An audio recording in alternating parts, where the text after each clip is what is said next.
Good morning, কেমন আছো তোমরা সবাই? সুপর্ণা সিম্পল লাইফস্টাইলে তোমাদের সবাইকে জানাই ওয়েলকাম। আজকে হচ্ছে রবিবার আর এখন বাজে ওই 10:20-25 মতো।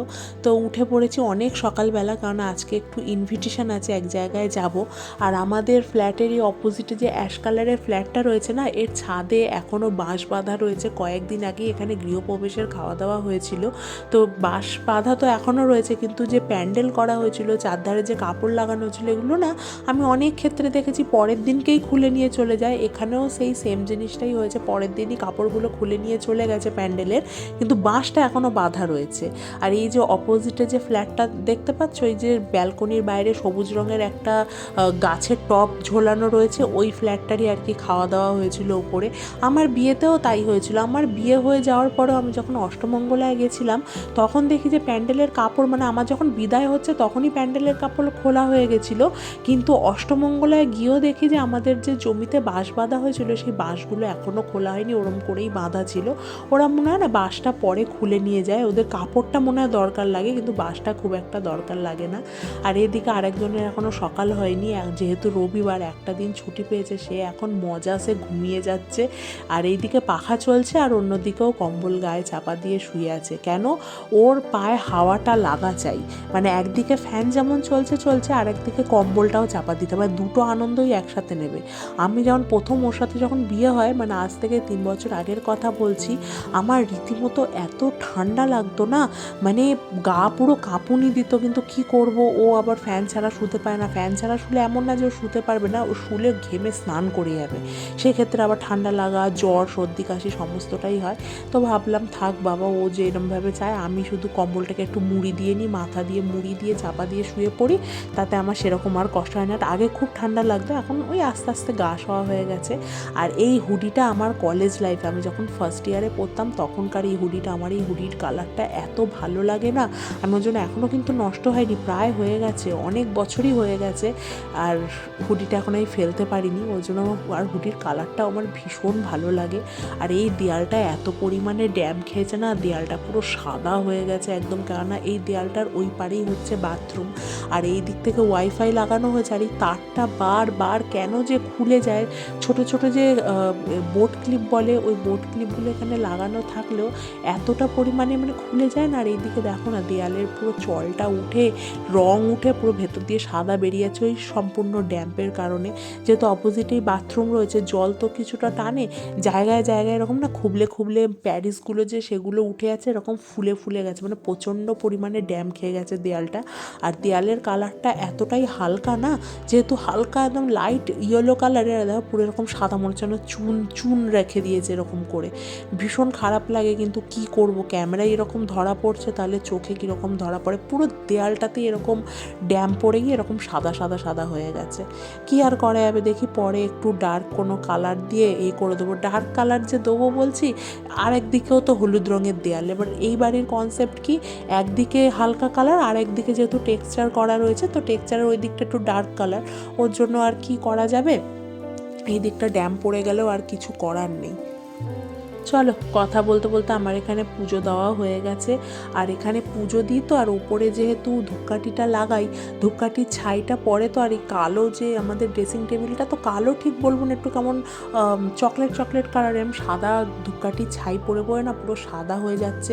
ওর জন্য এই জোগাড়ু ব্যবস্থাটা করেছি যে একটা পেপার রেখে দিই, যত ধূপকাঠির ছাই সমস্ত কিছু এই খবরের কাগজের ওপর পড়বে, আর ওটা নষ্ট হবে না। যতই যা কিছু করি, সেই ফাঁক ফোকর দিয়ে ধূপকাঠির যে ছাই পাউডার, তো সেটা ঠিক পড়ে যাবে। আর এরকম রেখে কত পরিষ্কার করি, তবু না আস্তে আস্তে ধূপকাঠির ছাইটা পড়তে পড়তে এরকম সাদা হয়ে যাচ্ছে। দেখি একটা কোনো ভালো ব্যবস্থা করতে হবে, নইলে না এই জিনিসটা নষ্ট হয়ে গেলে ভীষণ খারাপ লাগবে দেখতে।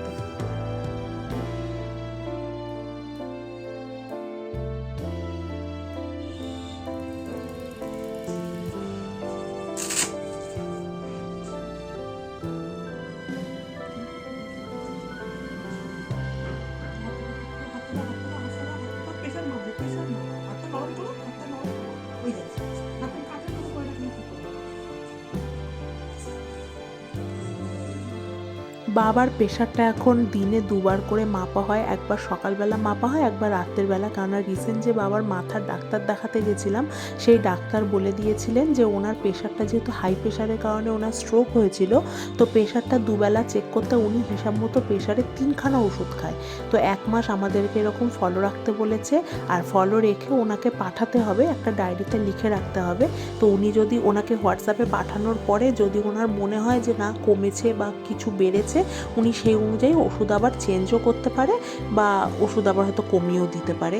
তো ওর জন্য প্রেশারটা সকালবেলা একবার মেপে এখানে লিখে রাখি, আবার বিকালবেলা মাপি না, ওই রাত্রিবেলা ওনার খাওয়ার আগে একবার মেপে রেখে দিই। তো এই জিনিসটা 1 মাস কন্টিনিউ করতে হবে, মেনটেন করে ডাক্তারবাবুকে 1 মাস পরে এটাকে পাঠাতে হবে যে কত কী প্রেশার রয়েছে। আর যেহেতু বডির প্রেশার ফ্ল্যাকচুয়েট তো হয়, কখনো বেশি কখনো কম, বেশিরভাগটাই বেশি থাকে, কম খুব কম দিনই হয় যে প্রেশারটা ওনার কম থাকে। তো কি আর করা যাবে, মেপে দেখি ডাক্তারবাবু তারপরে কি বলে। এগুলো 1 মাস এইভাবে এখন মেনটেন করে যেতে হবে। হাই প্রেশার তো প্রেশার এরম ফ্ল্যাকচুয়েট করে, কখনো বেশি কখনো কম, রোজ দিন তো আর সমান যায় না। তো দেখা যাক, এরম করে মেপে দেখি কতদিন কি ঠিক থাকে, তারপর 1 মাস হলে ডাক্তারবাবুকে পাঠাবো। আর হঠাৎ করে ফ্ল্যাটের সামনে না উলু উলু ধ্বনি দিচ্ছে, বরযাত্রী যাচ্ছে মনে হয়, ভীষণ ভালো লাগছে। সব তত্ত্বে, পুরো গাড়িটাই তত্ত্বে ভরা, মানুষ কম রয়েছে কিন্তু পুরো গাড়িটাই তত্ত্বে ভরে রয়েছে, যা মনে হলো বরযাত্রী যাচ্ছে এটা।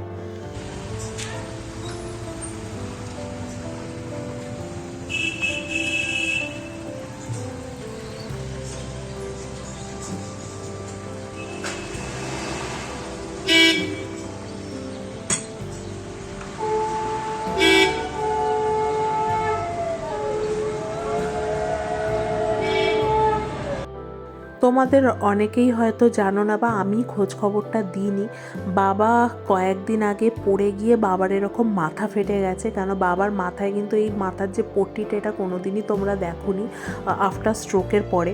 তো ওর জন্য কী আর করবো, যেদিনকে হয়েছিল সেদিনকে তো আমার ভিডিও করার কোনো ক্ষমতাও ছিল না, খালি টেনশন হচ্ছিল যে কী করে কী করব। অ্যাকচুয়ালি উনি খাটের ধারে বসে স্নান করানো হয়, কখনো কখনো আমি চেয়ারেও বসিয়ে দিই। তো সেইবারে চেয়ারে বসেছে, বসে এবার স্নান হয়ে গেছে, উনি খাটে উঠবে, তা খাটে উঠতে গেছে, উঠে বসিয়েও দিয়েছি ওনাকে। এইবারে উনি একা জামার বোতাম আটকাবে আর এই নিয়ে মায়ের সাথে একটু খুচখাচ লেগে গেছিলো। এবার উনি ওই এক্সাইটমেন্টে, যেহেতু একটা হাত উঠছে না, ডান হাতটা বাঁ হাতটা দিয়ে সমস্ত কিছু করা, তো বাঁ হাত দিয়ে ওরম জামার বোতাম পরতে গিয়ে খাটে বসেছিল, সামনে এগিয়ে এসছে, আর ব্যাস একদম খাট থেকে পড়ে গিয়ে মা নিচে ছিল, মায়ের ওপরে পড়েছে। তবুও মায়ের ওপরে পড়াতে ওনার মুখ কোমর কিছু ভাঙেনি, নইলে যেইভাবে উনি পড়েছিল ওনার কোমর ভেঙে যেত, আর নইলে দাঁত মুখ ফেটে যেত, এরকম কিছু একটা ব্যাপার হয়ে যেত। কিন্তু যেহেতু মা নিচে ছিল, মা বললো যে তুমি জামাটা পরো, তাহলে আমি নিচটা মুছে নিই। মাও নিচু হয়েছে আর উনি ওরম হরহর করে নিচের দিকে গড়িয়ে পড়ে গেছে। পড়ে যাওয়াতে আমাদের যে ডিভাইনটা, ওই ডিভাইনের কোনায় মাথাটা লেগে পুরো একদম বিচ্ছিরি অবস্থা।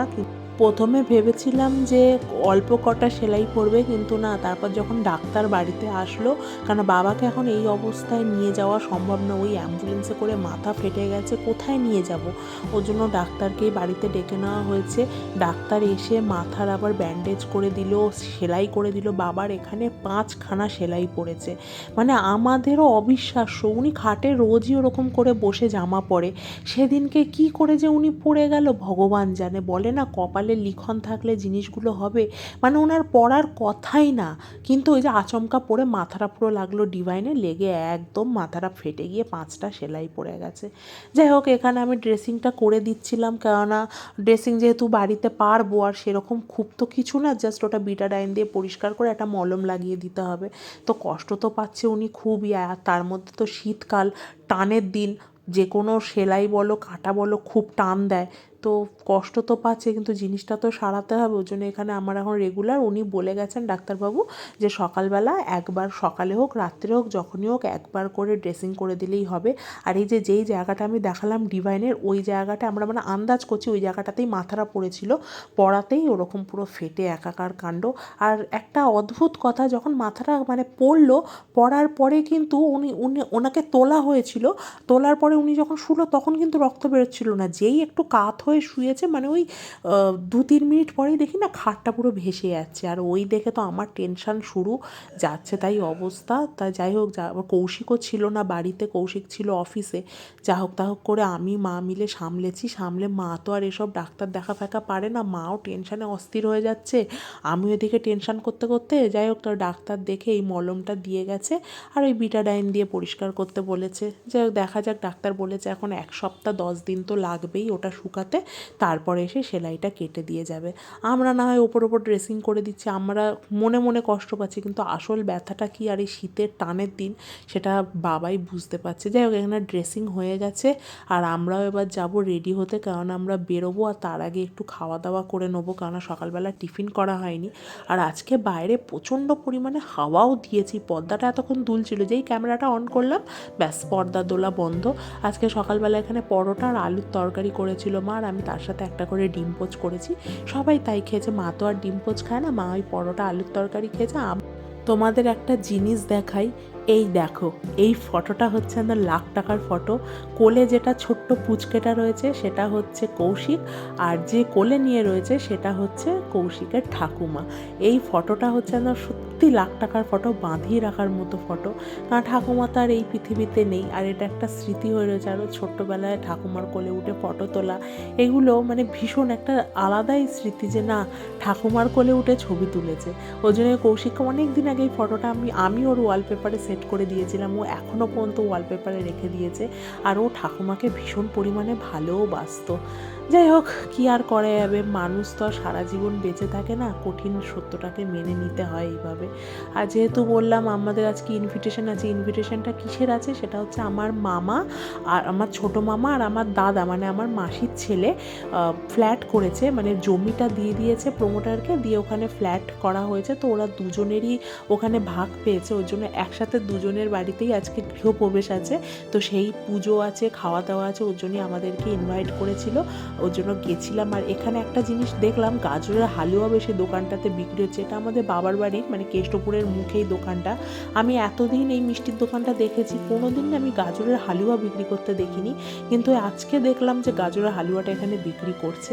তো মিষ্টি কিনে নিয়েছি, 2 ফ্যামিলির জন্যই আলাদা আলাদা করে মিষ্টি নিয়েছি, নিয়ে আমি আর কৌশিক বেরিয়ে পড়েছি। ওখান থেকে ভাবলাম অটো করে গিয়ে আবার খানিকটা হেঁটে আমাদের মামার বাড়ি, মানে আমার বাবার বাড়ির পাশের গলিতেই আমার মামা বলো বা মাসির ছেলে যে আমার দাদা, ওদের ফ্ল্যাট। তো ওর জন্য কৌশিক বললো চলো রিক্সা করে যাই, বাবার দোকানের সামনে নেমে যাবো, ওখান থেকে একটুখানি হেঁটে বেরিয়ে যাব। আর আমাদের এই পাড়ার ভেতরে ঢুকলেই না এই চেনা রাস্তাগুলো দেখতে এত ভালো লাগে। আর আমাদের এই গলির ভেতরেই না এই বাসটা খুব চলাচল করে, 12C/2, এটা একদম হাওড়া পর্যন্ত যায়। তো আসি তো এই জিনিসগুলো বেশ ভালো লাগে দেখতে। আর এখন আবার দেখি না রাস্তায় কাজ চলছে, আর রাস্তায় কাজ চলাতে এদিক ওদিক খুঁড়ে রেখেছে, তো নর্দমার কাজ চলছে, রাস্তাটা হয়ে গেছে ছোট, এত পরিমাণে জ্যাম হচ্ছে রাস্তাটার মধ্যে। এই দেখো পুরো চারধার খুঁড়ে খুঁড়ে ড্রেন বানাচ্ছে, ড্রেনের ভেতর দিয়ে পাইপ ঢোকাচ্ছে, মানে যাচ্ছে তাই অবস্থা। রাস্তা শুরু হয়ে গেলে না একদিকে যদি একটা বাস বেরোয় আর একদিকে কোনো অটো বা আর একটা বাস গেলেই হয়ে যাচ্ছে সমস্যা। চলে এসেছি মামার বাড়িও বলতে পারো, দাদামণির বাড়িও বলতে, দাদামণি বলতে আমার মাসির ছেলে। তো চলে এসেছি, এই হচ্ছে ফ্ল্যাট, এই একটা ফ্ল্যাট, পাশের ফ্ল্যাটটায় পুজো হচ্ছে, এরই নিচে আবার ছোটো মামার ফ্লোরে পুজো হচ্ছে। অ্যাকচুয়ালি এখানে হচ্ছে একটাই জমি, সব ভাইরা, মাসির ছেলে, মামারা সব এরকম ভাগ করা, কিন্তু জিনিসটা হচ্ছে ফ্ল্যাটে দেওয়াতে যে যার ভাগ পেয়ে গেছে। তো এখানে আপাতত ছোটো মামাই আছে আর আমার দাদামণি মানে মাসির ছেলে সে রয়েছে। তো এখানে পুজো আচার সব হচ্ছে, আমরাও চলে এসেছি। আর এই হচ্ছে আমার আউটফিট। তো যাই হোক, সারা ঘর মার্বেল তো, আর জল পড়ে যাচ্ছে না, আমার রীতিমতো স্লিপ খাচ্ছে ঘরগুলো, এমনই অবস্থা, একদম পুরো মার্বেল করা। তার এই ঘরটা জুতো ফুতো করে মনে হয় কেউ ঢুকেছিল, পুরো জুতোর ছোপ পড়ে রয়েছে ঘরটাতে। একটু আগেই বলছিলাম না যে আমাদের বাড়ির পাশেই হচ্ছে মামা দাদাদের ফ্ল্যাটটা, তো ওই যে সবুজ বাড়িটা দেখা যাচ্ছে, সবুজ বাড়িটার অপোজিটেই আমাদের বাড়ি। আর আশেপাশে যে বাড়িগুলো আমাদের পাড়া প্রতিবেশী। তারপরে এই দিকে আমার ঠাকুমার বাড়ি, এই ব্লু কালারের যে ট্যাঙ্কিটা রয়েছে এটা আমার ঠাকুমার বাড়ি। আর এই ছাদের এই কোণটায় হচ্ছে রান্না, অনেক কিছু আয়োজন হয়েছে, কচুরি, আলুর দম, ছোলার ডাল। তো যারা এখানে হালাইকর তারা সব রান্না বান্না করছে, আর বাচ্চাদের ভীষণ মজা, ঘুরে বেড়ানো, ফোন ঘাটা, এদিক ওদিক দৌড়াদৌড়ি করার, ছাদে এসছে তো একটু ভয় ভয় রয়েছে, কেননা পাঁচিলগুলো না খুব একটা উঁচু না, অনেকটাই নিচু। তো বাচ্চাগুলো দৌড়াদৌড়ি করছে, তো ওর জন্য এখানে একটু বসে আছে, নইলে নিচেই চলে যেতাম। আজকে রোদটাও উঠেছে মারাত্মক, মানে মুখ পুরো জ্বলে আছে। আর ওই দূরে যে বিল্ডিংগুলো দেখছো ওইটা হচ্ছে চিনার পার্ক, তারপরে নিউ টাউনের ওই দিকে, মানে এখান থেকে মোটামুটি একটু আন্দাজ করলে সমস্তটাই দেখা যাচ্ছে।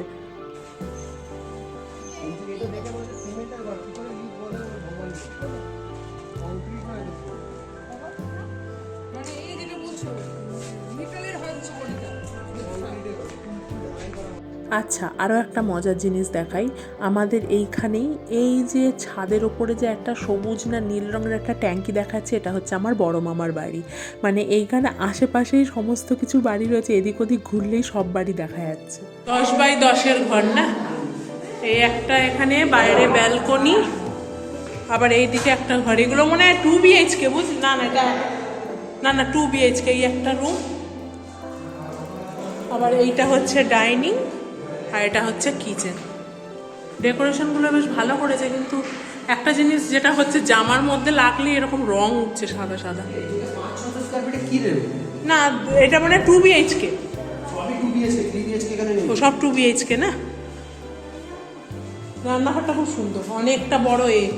গ্যাসটা মনে হয় এই দিকটায় বসবে, এইখানটায় গ্যাস, ওখানে সিঙ্ক বসবে, ওখানে সিঙ্ক বসবে। একটা দিয়েছে এক্সজস্টের জন্য আর একটা দিয়েছে তোর ওই মিক্সি ফিক্সি এর জন্য। হ্যাঁ, দুটো লাইন পয়েন্টে দিয়েছে, দুটো লাইটের পয়েন্ট দিয়েছে। হ্যাঁ, হয়ে গেল। এখানে এখানে হচ্ছে তোমার ওই মশলাপাতি বা মিক্সি কিছু করার জন্য খুব সুন্দর জিনিসটা করেছে দিয়েছে। আর এখানে দিয়েছে ঝুমুর টানানোর জন্য একটা। হ্যাঁ, আর এদিকে দুটো তিনটে লাইট লাগানো দিয়েছে, এখন দুটো এমসিবি চালানো থাকবে। হ্যাঁ।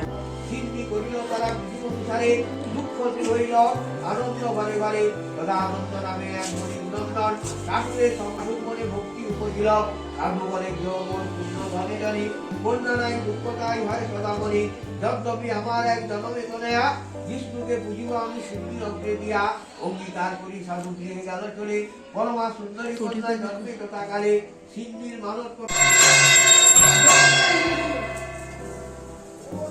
এটা এখন জ্বলবে, ঠিক আছে? আমি তো ওখানে সব বিয়ে করে নিয়ে আসবো। হ্যাঁ, ওখানে তো সব মিলিয়ে নিয়ে আসবো। হ্যাঁ, ওখানে এখানে তো একটা বাকি আছে তো, চলে যাক এবার, ঠিক আছে? ওখানে রাখি বলে এটা হবে কি করে? এইবারে এটা এমনিতে কাঁচাও আছে, হ্যাঁ, ইয়েগুলো কাঠগুলো চলে যাক, তারপরে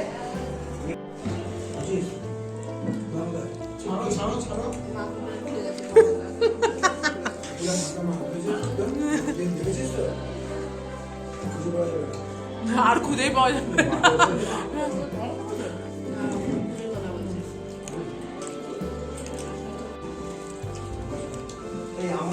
ওখানে তো পেট ভরে খেয়েছি, আবার ছোটো মামি বাড়িতে প্যাক করে পাঠিয়ে দিয়েছে। এখানে জিনিসগুলো একটু কম দেখাচ্ছে, কারণ হচ্ছে মা নিয়ে গেছে বাবাকে খাওয়ানোর জন্য। এখানে রয়েছে আলুর দম, পনির, ছোলার ডাল, কচুরি, মিষ্টি, সমস্ত কিছুই ছোটো মামি প্যাক করে পাঠিয়ে দিয়েছে। তো যাই হোক, আজকে পুরো দিনটা খুব ভালো লাগলো। আর আজকের মতো ভিডিওটা এই পর্যন্তই। তোমরা সবাই ভালো থেকো, সুস্থ থেকো, টাটা।